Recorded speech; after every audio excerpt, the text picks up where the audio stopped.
At my husband's funeral, while I was still in tears, my own son turned to me and said coldly, "You're not welcome in this house anymore. Get out." I can still see his face. Marcus, my firstborn.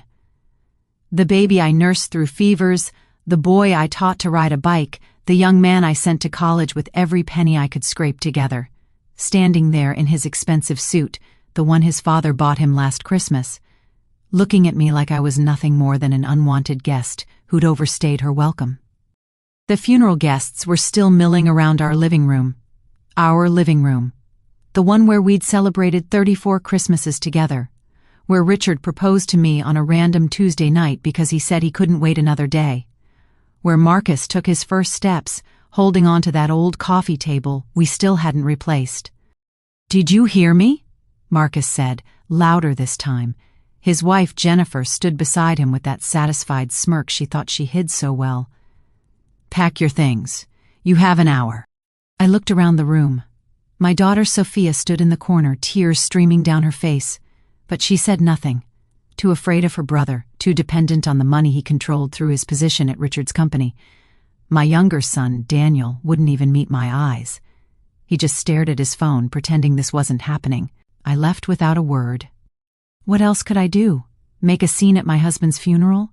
Beg my own children for mercy while Richard's body was barely cold? No, I had more dignity than that. I walked up those stairs I'd climbed 10,000 times, packed a single suitcase with whatever I could grab, and walked out the front door. But what Marcus didn't know, what none of them knew, was that the will held a secret that would change everything, and I knew exactly what it said. My name is Eleanor Whitfield. I'm 58 years old, and until 3 days ago, I thought I knew exactly how my story would end. Quietly, peacefully. Surrounded by the family Richard and I built together over 3.5 decades. Before I begin, please like this video, subscribe to the channel, and tell me in the comments where you're watching from. It helps me see how far these stories travel, and it means the world to me. I never thought I'd be sharing something so personal with strangers on the internet, but sometimes the truth needs witnesses. Sometimes secrets need to see the light. I'm telling you this story from a small apartment on the other side of town. It's nothing like the house I just left, the house I picked out when I was 24 and pregnant with Marcus. But it's mine, at least for now. And from here, with some distance and perspective, I can finally tell you what really happened, all of it. To understand what happened at the funeral, you need to understand what our family had become in the months before Richard died. Richard was diagnosed with pancreatic cancer 14 months ago, stage 3. The doctors gave him 6 months to a year. He lasted 13 months and 12 days. Those final months changed everything. Not because of the disease, though that was horrible enough, but because of what it revealed about the people I thought I knew. Marcus had always been ambitious. That's not a bad thing. Richard and I were proud when he graduated from business school, proud when he joined Richard's commercial real estate firm. Richard had built that company from nothing, starting with a single rental property he bought with his veteran's loan after coming back from Vietnam. By the time Marcus joined, Whitfield Properties had 42 commercial properties across 3 states. But somewhere along the way, Marcus's ambition turned into something else. Something harder, colder. "Mom, you don't understand business," he'd tell me whenever I asked about the company. "Dad built something great. But times have changed. We need to be more aggressive. More strategic. Strategic." That became his favorite word. Everything was about strategy. The first time I noticed something was truly wrong was about 8 months ago. Richard was having a good day. The pain was manageable, his mind was clear. We were sitting in the sunroom, the one I'd insisted on adding to the house 10 years ago, despite Richard's protests about the cost. "Eleanor," he said, staring out at the garden I'd spent decades cultivating, "I need to tell you something about Marcus. I was arranging flowers, yellow roses from the bush Richard planted for our anniversary." "What about him?" "He's been pressuring me to sign things. Papers, transfers." I set down my pruning shears. "What kind of transfers?" "The company, the houses. He says it's for tax purposes, that if I transfer everything now before—" He trailed off. We rarely spoke directly about what was coming. He says it will save the family hundreds of thousands in estate taxes. And? Richard turned to look at me then, and I saw something in his eyes I'd never seen before. Fear. Not of dying. He'd made his peace with that. But fear of something else. I told him no. I told him everything was already arranged, that the will was set. And do you know what he said? I waited. He said, "You're not thinking clearly, Dad. The cancer, the medications, they're affecting your judgment.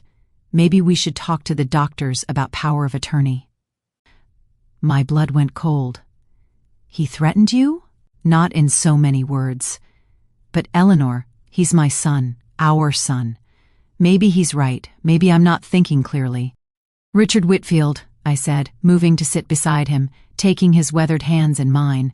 "Your mind is as sharp as the day I met you. Don't you dare let anyone, not even Marcus, tell you otherwise."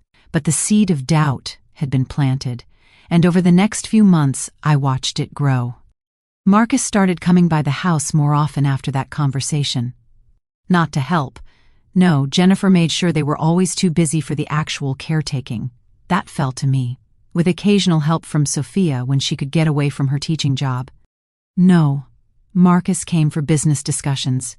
He'd lock himself in Richard's study for hours, emerging with stacks of papers and that concentrated look he got when he was planning something. "What are you two talking about in there?" I asked one evening, bringing them both coffee.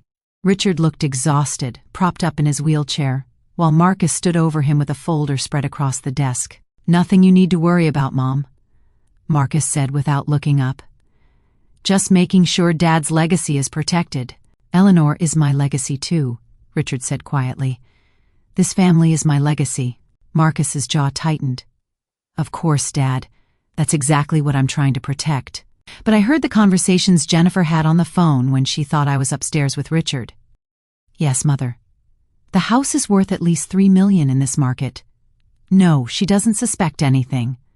Marcus says once the papers are signed." I know, but we have to be patient. I heard Daniel and his wife Rebecca arguing in the driveway one night when they thought everyone was asleep. "This isn't right," Rebecca was saying. "She's your mother, for God's sake." "You don't understand," Daniel replied.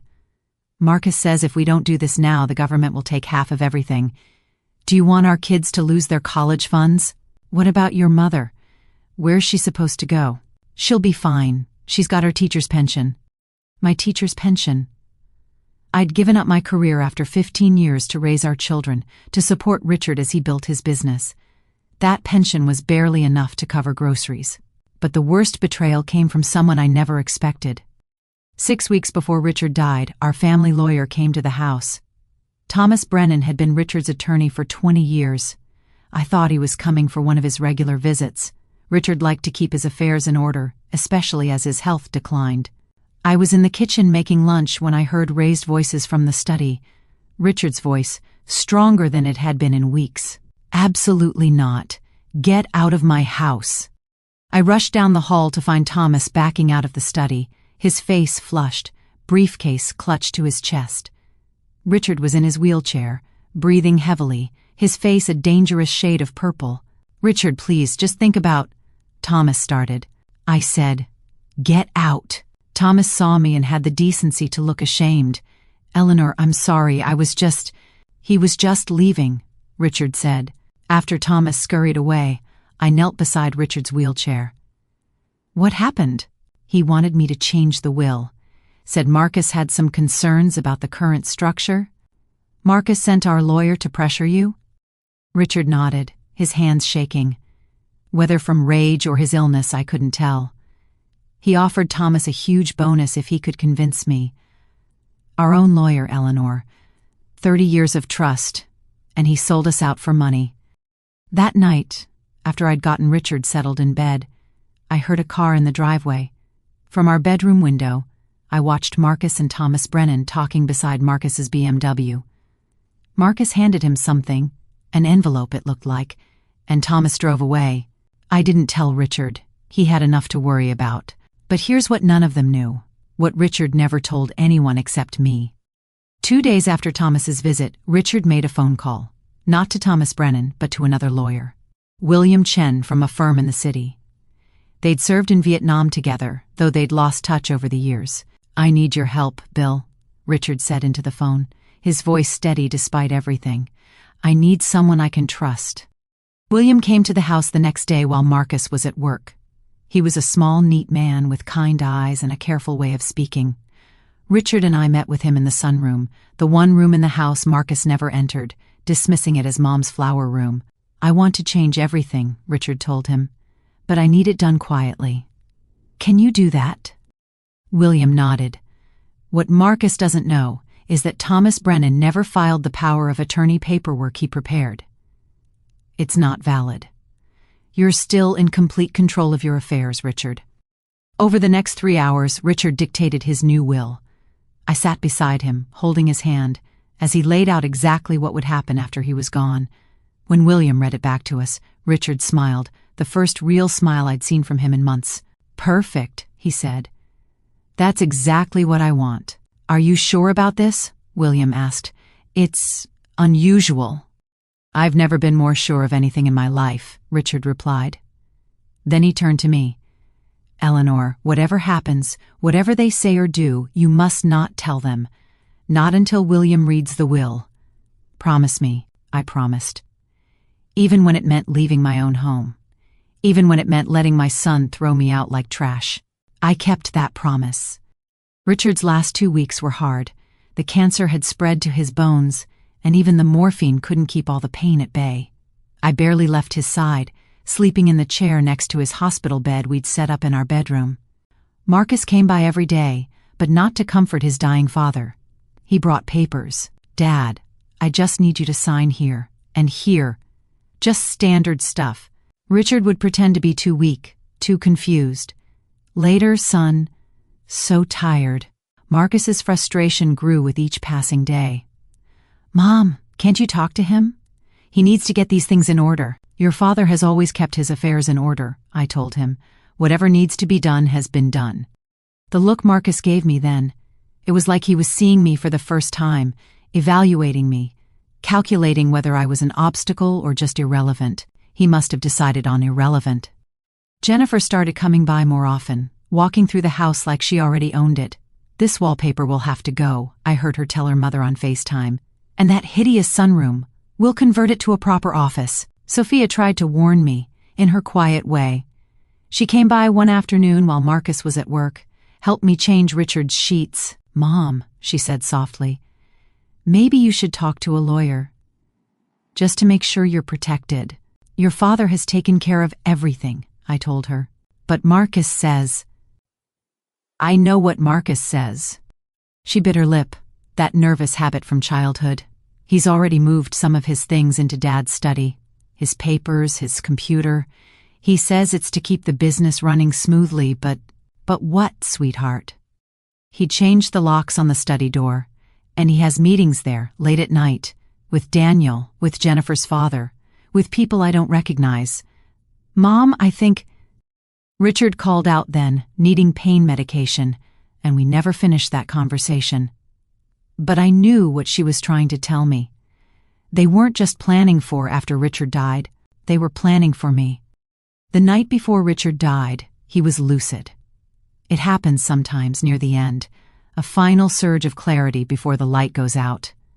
He asked me to help him sit up, to open the curtains so he could see the stars. "Eleanor," he said, his voice stronger than it had been in days, "I need to tell you something.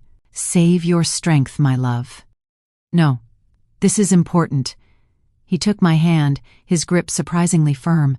"I know what Marcus has become. I know what they're planning." "Richard." "Let me finish. I've watched him these past months, and it breaks my heart. Where did we go wrong? How did our son become someone who would do this?" "We didn't go wrong," I said, though I'd asked myself the same question 1,000 times. Sometimes people just change, or maybe they just reveal who they always were. He was quiet for a moment, then, "I'm sorry, Eleanor, for what's about to happen, for what you'll have to go through." "What do you mean?" "The will, what I've done.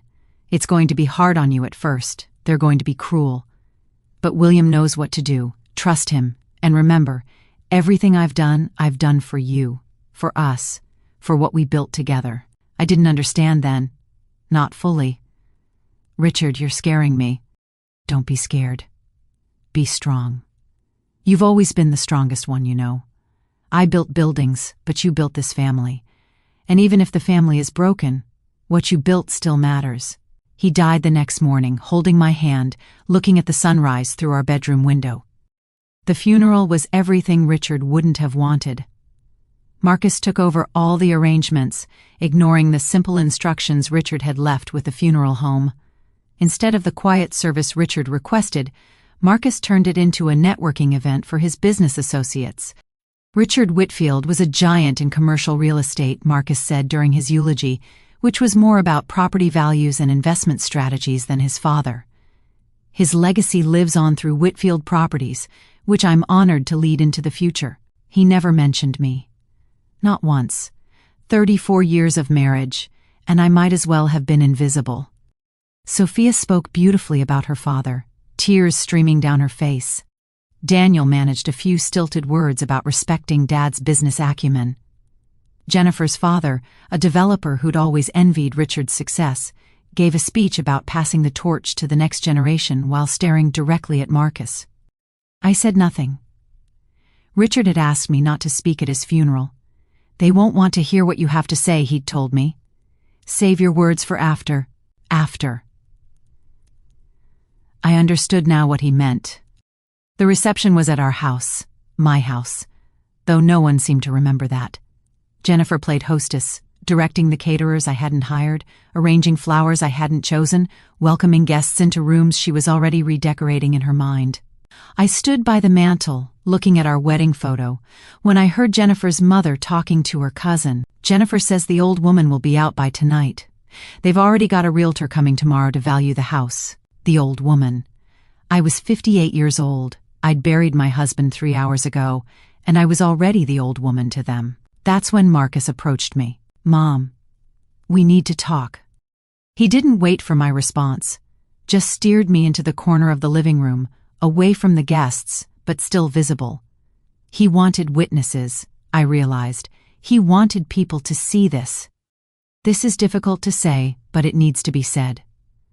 This house is too big for you now. The maintenance, the costs. It doesn't make sense for you to stay here alone. I've managed this house for 30 years, Marcus. That was when Dad was here. Things are different now." He pulled out his phone, showed me something on the screen. "I found you a nice apartment. 1 bedroom, near the shopping center. I'll cover the first month's rent and the deposit." "That's very thoughtful," I said carefully. "But I'm not ready to make any decisions yet. Your father just—" "The decision is already made." His voice hardened. "This house belongs to the company now. Dad transferred it months ago for tax purposes. You remember?" I remembered Richard refusing to sign those papers. I remembered Marcus's frustration every time Richard said no.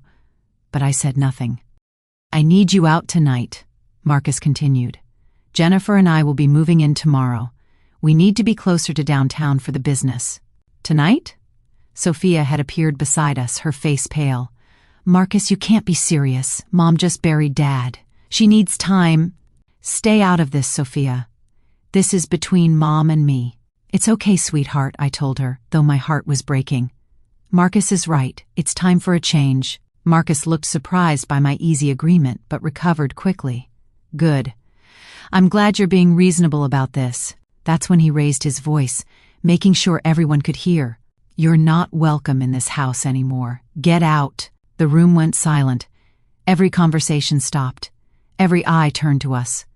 I looked around the room one last time, at the walls I'd painted, the furniture I'd chosen, the photographs I'd arranged, at the people who'd come to honor my husband, but were now witnessing my humiliation. "I'll pack my things," I said quietly. I climbed the stairs with as much dignity as I could manage. In our bedroom, my bedroom for 1 more hour, I packed carefully but quickly. Photo albums, Richard's watch, the jewelry box my mother left me, clothes for a week. I left behind 30 years of accumulation, taking only what I could carry. When I came back downstairs, suitcase in hand, the party had resumed. Only Sophia waited by the door, tears streaming down her face. "Mom, please, come stay with me. You don't have to go to some apartment.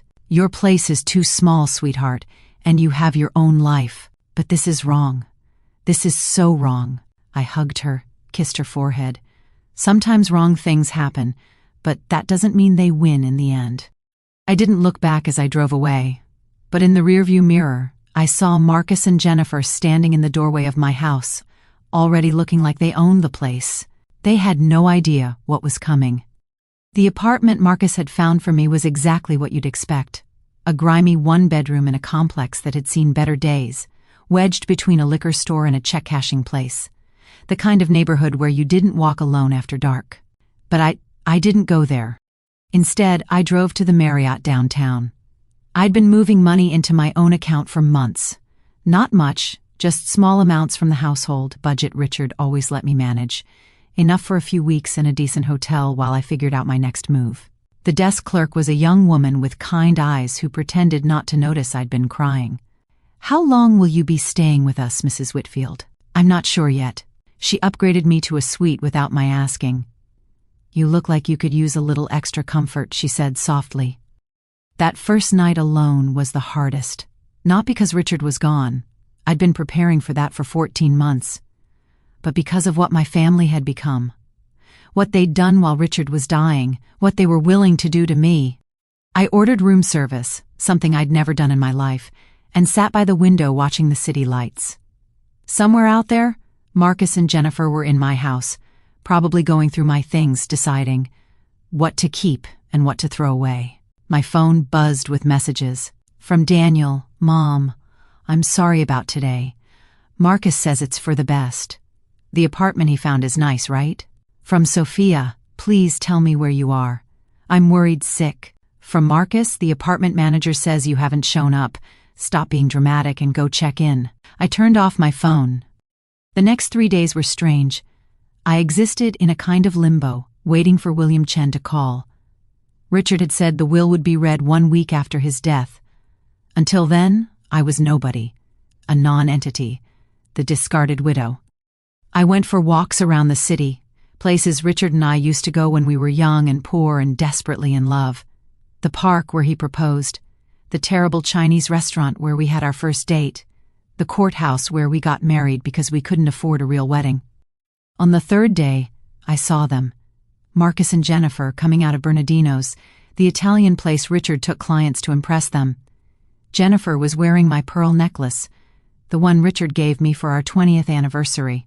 They didn't see me. They were too busy laughing at something on Marcus's phone. "The old bat actually went to the apartment," I heard Marcus say.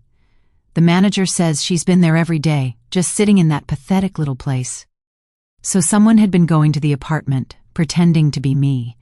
Probably someone Marcus paid, creating a paper trail to show I'd accepted my new situation.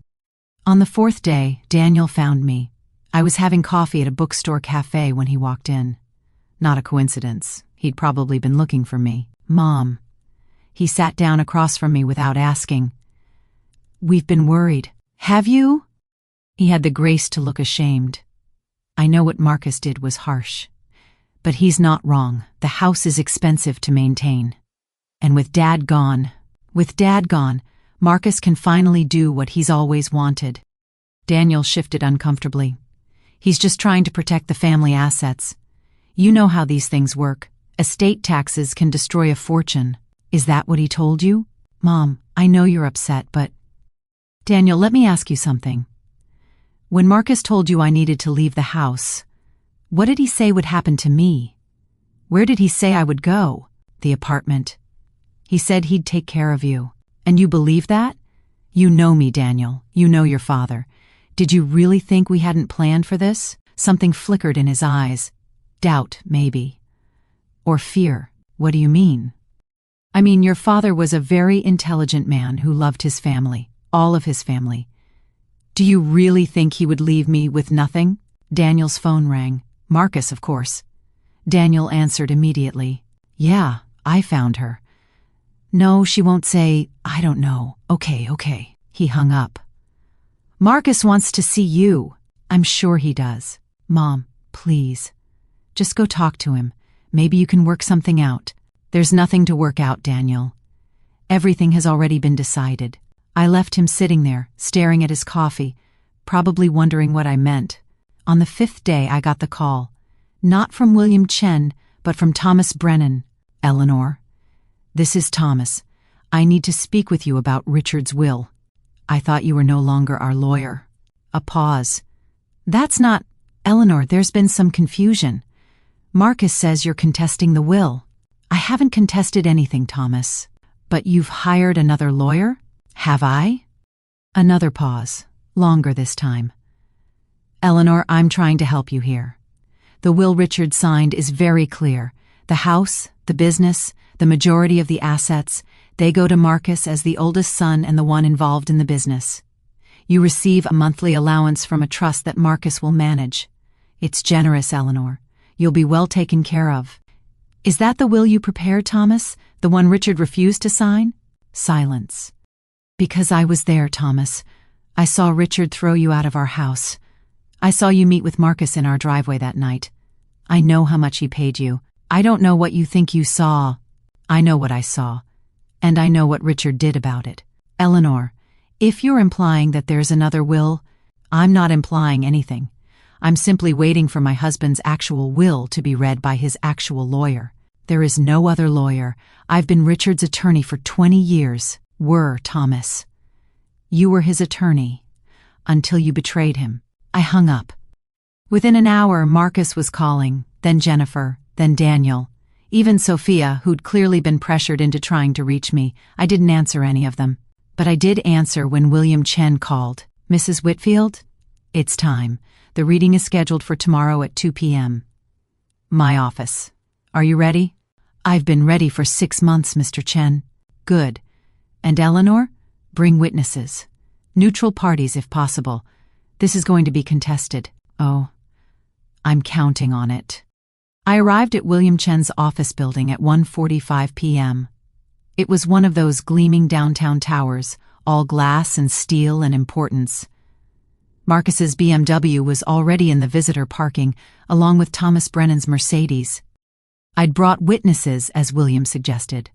Marjorie Patterson, who'd been my neighbor for 20 years, Father Miguel from our church, and surprisingly, Rebecca, Daniel's wife, who'd called me that morning. This isn't right, Mom, she'd said. Daniel won't listen to me, but I want to be there. You deserve to have family on your side. The conference room was on the 20th floor. When I walked in, Marcus was already there with Jennifer, Daniel, and Thomas Brennan. Sophia sat apart from them, near the window, looking miserable. Marcus stood when he saw me. Mom, we need to talk about this. You're embarrassing yourself and dishonoring Dad's memory with this charade. Sit down, Marcus. The authority in my voice surprised him. It surprised me too.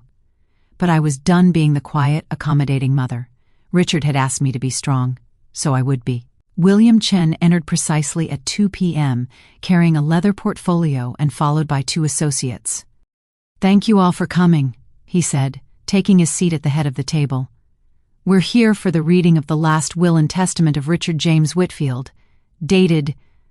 This is ridiculous, Thomas Brennan interrupted. I have Richard's will right here, properly executed and witnessed. This man has no standing. On the contrary, William said calmly. I have every standing. Mr. Whitfield retained me as his attorney 6 weeks before his death. Here is the documentation, including the formal letter dismissing you from his service, Mr. Brennan. He slid a paper across the table. Thomas went pale as he read it. This can't be legal. Richard wasn't in his right mind. The cancer, the medication. Mr. Whitfield's mental capacity was evaluated by Dr. Sarah Henley, psychiatric specialist, 2 days before he signed this will. Her affidavit is attached. He was found to be completely competent. Marcus slammed his hand on the table. This is fraud. You manipulated a dying man. I did no such thing. I simply followed my client's wishes. William opened his portfolio. Shall we proceed? I, Richard James Whitfield, being of sound mind and body, do hereby declare this to be my last will and testament, revoking all previous wills and codicils. William's voice was steady, professional. Marcus leaned forward, his jaw clenched. Jennifer had her phone out, probably recording. First, I wish to address the disposition of Whitfield Properties, the company I founded and built over 35 years. For the past 18 months, my son Marcus Whitfield has been systematically attempting to seize control of this company through coercion, manipulation, and attempted fraud. "That's a lie!" Marcus shouted. "Please hold all comments until the end," William said calmly, and continued reading. "I have documented evidence of the following: forged signatures on transfer documents, attempted bribery of my former attorney Thomas Brennan, and plans to illegally evict my wife from our family home. This evidence has been provided to the appropriate authorities." Thomas Brennan was on his feet. "I need to leave. I need to call my lawyer." "Sit down, Mr. Brennan," William said. "You'll want to hear this. Therefore, effective immediately upon my death, Marcus Whitfield is terminated from his position at Whitfield Properties. He is furthermore banned from any involvement in the company in perpetuity." The room erupted. Marcus was screaming. Jennifer was on her phone with her father. Daniel sat frozen, his face white. Only Sophia remained quiet, tears streaming down her face. "You can't do this," Marcus shouted at me. "You manipulated him. You turned him against me." "I did nothing," I said quietly. "Your father saw what you'd become, what you were trying to do." William cleared his throat. "There's more." The room settled into an uneasy silence. "The ownership and management of Whitfield Properties will be transferred to a trust, the Whitfield Family Legacy Trust. This trust will be managed by 3 trustees: my wife, Eleanor Whitfield, my daughter, Sophia Whitfield, and William Chen, or his designated representative." Sophia gasped. "Me? But I don't know anything about real estate." William smiled at her. "Your father believed you could learn. He also believed you were the only one of his children who inherited his integrity. All profits from Whitfield Properties, after operational expenses, will be distributed as follows: 40% to Eleanor Whitfield for the duration of her lifetime, then to be added to the charitable portion, 20% to Sophia Whitfield, 10% to Daniel Whitfield, contingent upon his agreement to the terms of this will, and 30% to establish the Richard and Eleanor Whitfield Foundation for Veterans Housing." "What about me?" Marcus demanded. "I'm his son. I worked for that company for 8 years. "We're getting to that," William said. "To my son Marcus Whitfield, I leave the sum of $1. This is not an oversight or an error. This is a deliberate decision based on his actions during my illness and his treatment of his mother. However, I also leave him something more valuable: the truth." William pulled out another document. "Marcus, if you are hearing this, it means you followed through with your plans to evict your mother from her home. I know about the account in the Caymans. I know about the kickbacks from the Riverside development. I know about the bribes to City Councilman Peterson. All of this information is contained in a sealed file with the District Attorney's office. It will remain sealed as long as you make no attempt to contest this will or harass your mother in any way." Marcus had gone from red to white to green. He slumped in his chair like all the air had been let out of him. Jennifer found her voice. "This is blackmail!" "It's justice," William replied. "Now, regarding the personal residence at 42 Oakmont Drive," William continued, "this was the part I'd been dreading and anticipating in equal measure. The house that Eleanor and I shared for 30 years was never just a house. It was our home, the place where we raised our children, celebrated our victories, mourned our losses. Marcus, you believed the house was transferred to the company. You had Thomas Brennan prepare documents to that effect. What you didn't know is that I never signed them. What I did sign, however, was a transfer of the house to Eleanor, completed and filed 3 months ago." "That's impossible," Thomas sputtered. "I would have known. The records were filed in the next county," William explained. "Perfectly legal, just not where you were looking." He turned to me. "Mrs. Whitfield, you are the sole owner of the house at 42 Oakmont Drive. You have been for 3 months. But she left," Marcus said desperately. "She abandoned the property. We have witnesses." "She left because you illegally evicted her during her husband's funeral," William said coldly. "A funeral, I might add, where you announced to a room full of people that she was not welcome in her own home. We have numerous witnesses to that as well. Furthermore, William continued reading, any personal property removed from the house without Eleanor's explicit written permission is to be returned immediately. This includes all furniture, artwork, jewelry, and personal effects. An inventory was conducted by a court-appointed official 2 weeks before my death.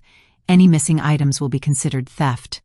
Jennifer's hand went to her throat, where my pearl necklace rested. I want that back, I said quietly, pointing to the necklace. Now. Her hands shook as she unclasped it, sliding it across the table to me. I put it on without breaking eye contact. There's one more thing, William said, and I could hear something different in his voice. Even I didn't know what was coming next. I have one final bequest, one that I did not share with anyone, not even my beloved Eleanor. I sat forward. What had Richard done? 6 months ago, I received an offer to purchase Whitfield Properties. The buyer was Morrison Development Group, our biggest competitor. They offered $47 million for the entire portfolio. I declined at the time, but I negotiated an option. They would have the right of first refusal if the company ever went up for sale, at the price of $52 million. Everyone in the room was frozen. That option is now activated. The sale will complete 30 days after my death. The proceeds will be distributed according to the percentages I've already outlined, with one addition. Marcus Whitfield will receive his inheritance from this sale, not $1, but 1%. That's $520,000. This money comes with conditions. Marcus looked up, hope flickering in his eyes. The money will be placed in a trust. Marcus can access $2,000 per month for living expenses.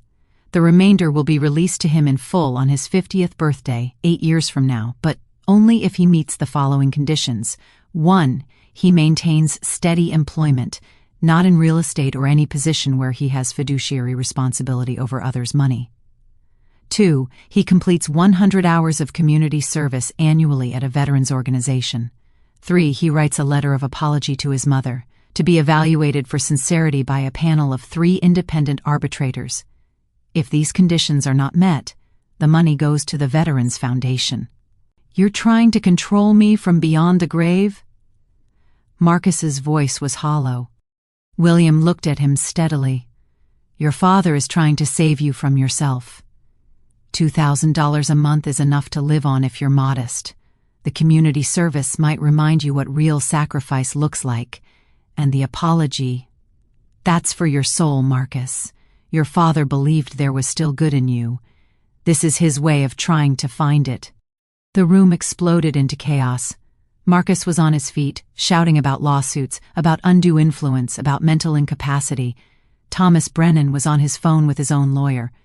Jennifer was crying, not from sadness, I think, but from rage and disappointment. Daniel sat quietly, processing. Then he asked, the 10% I get, what are the conditions? William smiled slightly. Simply that you accept the will as written, and make no attempt to contest it. Your father felt you were more follower than leader, Daniel. He hoped that, without Marcus's influence, you might find your own way. And if I contest it? Then your portion goes to Sophia. Daniel looked at his brother, still ranting, then at me. I accept the terms. Daniel! Marcus turned on him. You traitor! You weak! Enough, I said, standing. Marcus, you have a choice. You can accept your father's final gift, a chance at redemption, or you can fight this and lose everything, including your freedom when the DA opens that file. What's it going to be? He stared at me with such hatred it should have hurt. But it didn't. I just felt sad for the boy he'd been, the one who used to bring me dandelions and call them flowers. This isn't over, he said. Yes, I said quietly. It is. I drove back to my house, in the sunset. Sophia followed in her car. She'd been quiet through the whole reading, but as we pulled into the driveway, she broke down. Dad knew, she sobbed. He knew everything. How Marcus was treating you, how Daniel was too weak to stand up to him, how I was too scared. He knew, and he still loved us enough to try to fix it. I held her as she cried. Your father was a complicated man, sweetheart. But yes, he loved all of you, even Marcus, Especially Marcus maybe, because Marcus needed it most. The house was a disaster. In just 5 days, Marcus and Jennifer had already started renovating. My furniture had been pushed aside, boxes of their things were everywhere, and there were paint samples on my walls. But it was still my house. "We'll fix it," Sophia said, looking around. "We'll put it all back the way it was." "No," I said. "We'll make it better. Your father and I built a life here, but that life is over. It's time for something new." That night, Sophia and I ordered Chinese food and ate it in my sunroom, the one room Marcus hadn't touched. We talked about the future, about the company, about the foundation we'd be creating. "I don't know anything about running a business, Mom." "Neither did your father when he started. But you know what he told me once? He said success in business comes down to 2 things, treating people fairly and keeping your word. You've got both of those qualities, Sophia. The rest you can learn." Marcus tried to contest the will, of course. He hired 3 different law firms over the next month, each one dropping him when they reviewed the evidence William had compiled. The forgery attempts, the bribery, the coercion, it was all documented. Richard had been recording their conversations for months, perfectly legal in our state. The breaking point came when the district attorney's office contacted Marcus for an informal chat. I don't know exactly what they told him, but he emerged from that meeting looking like he'd aged 10 years. He came to the house that night. I almost didn't let him in, but something in his face made me open the door. "I'll take the deal," he said without preamble. "The trust, the conditions, all of it. And the apology?" He couldn't meet my eyes. "I'm not ready for that yet." "Then you're not ready for forgiveness either." He left without another word.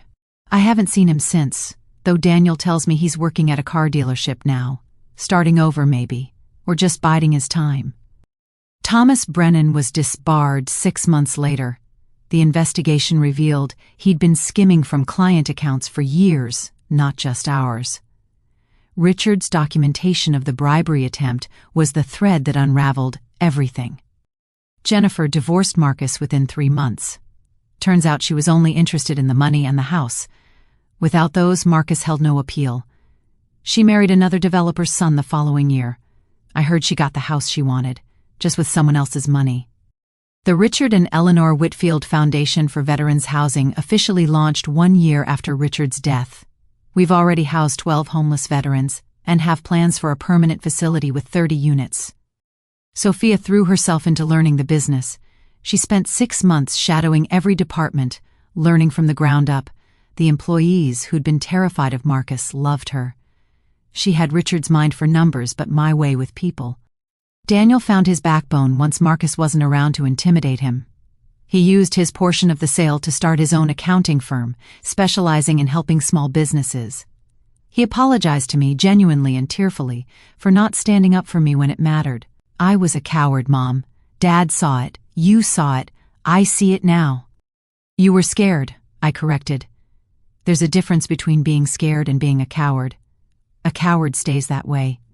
You're changing." Rebecca and I grew closer. She'd been the only one to stand with me at the reading, and I never forgot that. When she and Daniel had their first child, a daughter they named Eleanor, I was in the delivery room. 2 years after Richard's death, I received a letter. The return address was from the town where Marcus had moved, 3 hours away. His handwriting still so familiar. I almost didn't open it. But curiosity won. "Mom, this is my 15th attempt at this letter. The arbitrators have rejected the first 14. They said they lacked sincerity. They were right. I've spent 2 years hating you, hating Dad, hating everyone and everything that led to my downfall. But last week, something happened that changed my perspective. A veteran came into the dealership. He'd been living in his car for 3 months, saving every penny for a down payment on a truck so he could start a landscaping business. As I was processing his paperwork, he mentioned he'd just gotten housed through some foundation. The Whitfield Foundation. Your foundation. Dad's foundation. He didn't know who I was, but he talked about you. Said you personally came to check on every resident. Said you treated them like family, not charity cases. Said you gave them dignity along with housing. That's when I understood what Dad was trying to teach me. Wealth isn't about possession. It's about purpose. The company was never mine to inherit. It was mine to steward. And I failed that test before it even began. I'm sorry, Mom, not for losing the money or the house or the company. I'm sorry for what I became, for what I did to you, for choosing greed over family, ambition over love. I'm sorry for the son I stopped being and the man I failed to become. I don't expect forgiveness. I don't expect a relationship. I just needed you to know that I finally understand what Dad saw, what you both saw, and what I was too blind to see myself. Your son, if I can still call myself that, Marcus. I read the letter 3 times before calling William Chen. The arbitrators approved this? I asked. Unanimously. It seems your son has finally found some clarity. Release his trust fund. All of it. Are you sure? He still has 6 years before. He's met the real condition, I said. He's learned the lesson Richard wanted him to learn. I never responded to the letter. But a month later I received another note. Thank you. I won't waste this second chance. He didn't. I'm telling you this story from my sunroom. 5 years after Richard's death. The garden is more beautiful than ever. I've had time to tend it properly now. Sophia lives in the main house with her husband and 2 children. We converted the garage into a separate apartment for me, cozy and perfect, and still connected to the family home. Marcus runs a small property management company now, specializing in affordable housing. He volunteers at the VA every Saturday. We have dinner once a month, stilted, awkward dinners where we try to build something new from the ashes of what we burned. It's slow progress, but it's progress. Daniel and Rebecca come by every Sunday with their 3 kids. The house is full of laughter again, though it's different laughter than before, more honest somehow, less performed. The foundation has housed over 100 veterans now. We're expanding to include job training programs. Richard would be proud, I think. He was always proudest of what he built for others, not himself. I think about him every day. Not with sadness anymore, but with gratitude. Even in his final months, even watching his son betray everything he'd taught him, Richard found a way to protect me. To protect all of us, really. Even Marcus, though it took Marcus years to see it. The will wasn't about punishment. It was about truth. About revealing who we really were and giving us each a chance to choose who we wanted to become. People ask me sometimes if I'm angry about what happened, about what my children tried to do, about the betrayal and the hurt and the humiliation of being thrown out of my own home at my husband's funeral.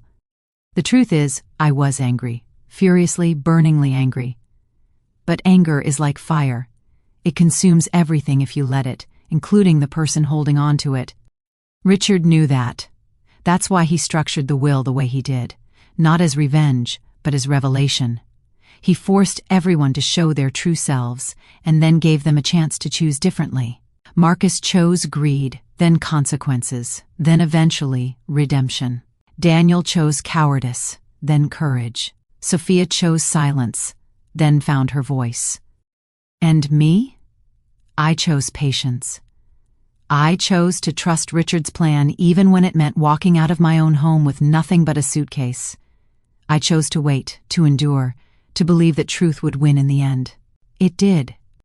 But here's what Richard didn't tell me in those final days. What I had to learn for myself.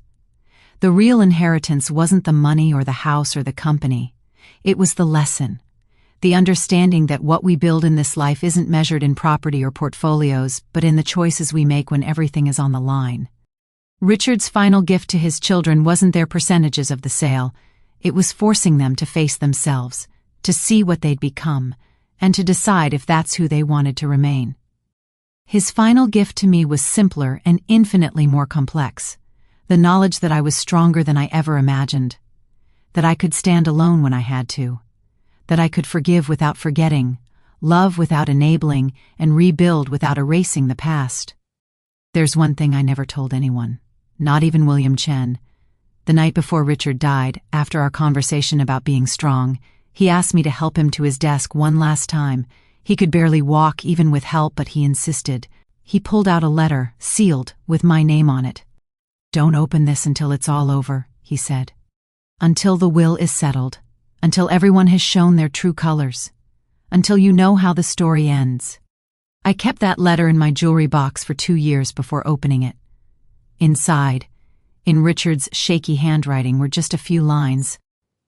My dearest Eleanor, if you're reading this, then the plan worked. You're safe, our family has faced the truth, and hopefully healing has begun. I need you to know something. I knew what was going to happen at the funeral. I knew Marcus would throw you out. I knew because I knew our son. I could have warned you, but you would have tried to prevent it, to smooth things over, to keep the peace as you always did. Sometimes, Eleanor, people need to commit their sins fully before they can repent them. Marcus needed to show everyone, including himself, what he was capable of. Only then could he understand what he needed to change. I'm sorry for what you went through, but I'm not sorry for the outcome. You were always the strongest one, my love. You just needed the chance to prove it. All my love, Richard. P.S. Check the bottom drawer of my desk, behind the false back. I left you something. I went to his desk that night, the desk that now sits in my apartment, and found the hidden compartment. Inside was a small box, and in that box was a simple gold band. Not valuable, not ornate, but I recognized it immediately. It was the ring Richard had proposed with, the one we'd sold years later when money was tight and Marcus needed braces. He'd bought it back, apparently, and kept it hidden all these years. The inscription inside was new, though. She was the architect of our life. I wear it on a chain around my neck now, next to the pearl necklace Jennifer had to return. 2 symbols of 2 different times in my life. One of young love and struggle, one of prosperity and betrayal, both part of my story. I need to end this story now. Not because it's over. Life doesn't end neatly like stories do, but because I've said what needs to be said. If you're watching this because you've been betrayed by family, because you've lost everything, because you're sitting in a hotel room or a tiny apartment wondering how you'll survive, let me tell you something. You're stronger than you know. The people who betray us often do us a favor, though it never feels like it at the time. They reveal the truth about themselves, yes, but more importantly, they reveal the truth about us, about what we can endure, about what we can overcome, about what really matters when everything else is stripped away. Richard knew that. He knew that taking everything from me temporarily would show me that I never needed those things to begin with, that my worth wasn't in being Mrs. Richard Whitfield of 42 Oakmont Drive. It was in being Eleanor, who could stand alone when she had to, who could wait for justice, who could forgive even the unforgivable. Thank you so much for staying with me through this story. It wasn't easy to tell, but I'm glad I shared it. If you enjoyed it, please subscribe because I drop a new story every single day. And don't forget to tell me in the comments where you're watching from. I love seeing how far these stories reach. Today, I've shared my story from a small town in Connecticut, but I know you're watching from all over the world. Share your own stories in the comments if you'd like. Have you ever faced betrayal from family? How did you handle it? How did you heal? We're all in this together, sharing our stories, learning from each other, finding strength and knowing we're not alone. Until next time, remember, the truth always comes out in the end. Sometimes it takes a good lawyer and a brilliant husband's foresight, but justice has a way of finding its path. And sometimes, just sometimes, even the people who hurt us most can find their way back to redemption. Take care of yourselves. Hold your loved ones close. And never, ever let anyone make you feel like you don't deserve a place in your own life. This is Eleanor Whitfield, signing off. Goodbye for now.